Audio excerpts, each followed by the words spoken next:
ইউনিভার্সিটিতে যে এই ইউনিভার্সিটিতে রবীন্দ্রনাথ ঠাকুর শাহাদতে 8 বার তাকে ইউনিভার্সিটি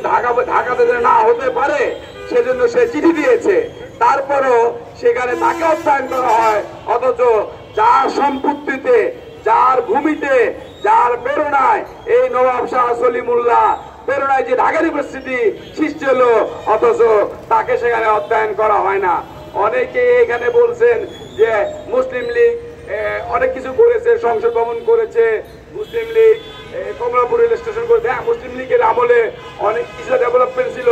কিন্তু মুসলিম লীগ যে কাজটি করেছে সেটা আমরা যারা মুসলমান আছি, আমরা কোথাকার মুসলমান,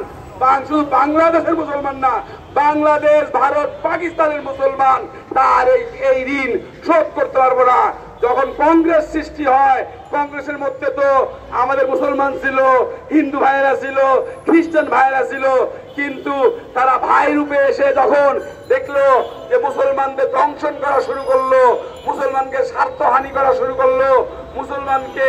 আবার সেই ইংরেজদের কায়দায় নতুন করার চেষ্টা করলো, তখন এই নবাব শাহ সলিমুল্লাহ প্রথম বুঝতে পেরেছিল যে না, এই উপমহাদেশ শুধু বাংলাদেশ না, বাংলাদেশ, ভারত, পাকিস্তান, এই উপমহাদেশে মুসলমানদের স্বার্থ রক্ষা করার জন্য মুসলিম লীগ দরকার। এবং সেই মুসলিম লীগ সৃষ্টির কারণে শুধু বাংলাদেশ হয় নাই, বাংলাদেশ হয়েছে, পাকিস্তান হয়েছে,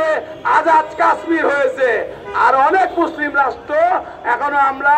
সেই যে চক্রান্ত ব্রিটিশদের যারা দখল করেছিল 1757 সালে, সেই চক্রান্তকে আমরা সেই চক্রান্ত বাস্তবায়নের মধ্যে আমাদের অনেক মুনাফেক মুসলমানরা রয়ে গেছে, যার কারণে আমরা মুসলমানরা পরিপূর্ণ স্বাধীনতা ভোগ করতে পারতেছি না। অতএব শুধু এটুকু বলবো, এই মুনাফেকদের প্রতিরোধকরণ এবং মুসলমানদের রাজত্ব এই 3টি উপমহাদেশে